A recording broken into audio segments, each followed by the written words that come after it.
In this video from Sam4S Help, we're taking a quick look at creating a void button on the NR-510RB cash register. The process will be the same as well if you've got a 520RB.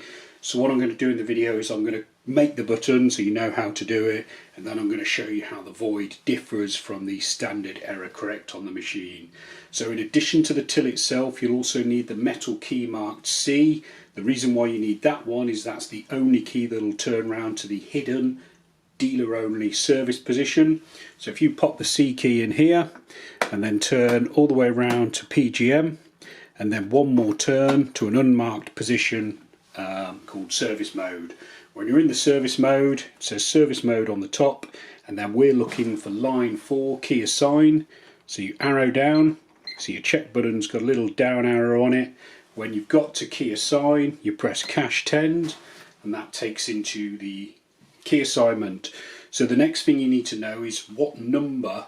So each of these function buttons has a number assigned to them, a code. And if you press subtotal now, the till prints out a list of all the possible function buttons, and each of them has a 3-digit code. So tear that off. Obviously, because I've printed it, you don't have to. So we can see void is there. So the code for void is 380. So all you do is type in 380 and then press the function button that you want to change to be void. So you've got to be a bit careful here. When I use a 510 or a 520, I never use any of the check functions. So I often, if I'm creating new function keys, I tend to go for this one. But you can use any of these buttons as long as they're not crucial. So the top 2 rows are quite important, so I'd leave those, and then it's kind of up to you as to how you're using your till. If you're not using table tracking or check registering, then check number and service check are good ones. So press service check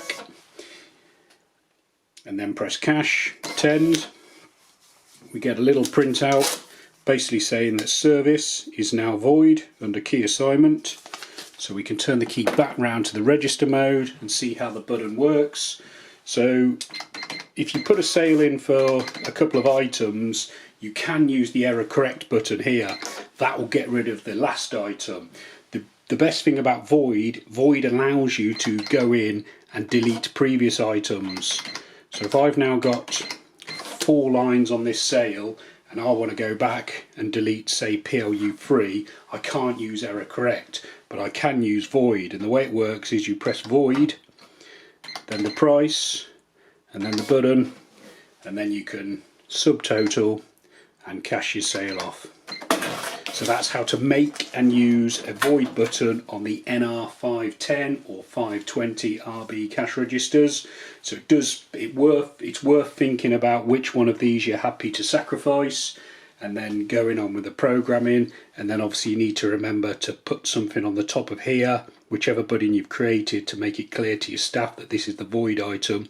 But also ideally you would keep the BCK as viewable, because that's when you're programming function descriptions, that's quite a useful button to have. It's your backspace button. Okay, hope that video has been helpful. We've got plenty more videos showing you how to get the best out of the NR-500 series. Some of those videos will be appearing on screen now, so you're welcome to check those out. You can also subscribe to this YouTube channel or visit sam4shelp.co.uk for more.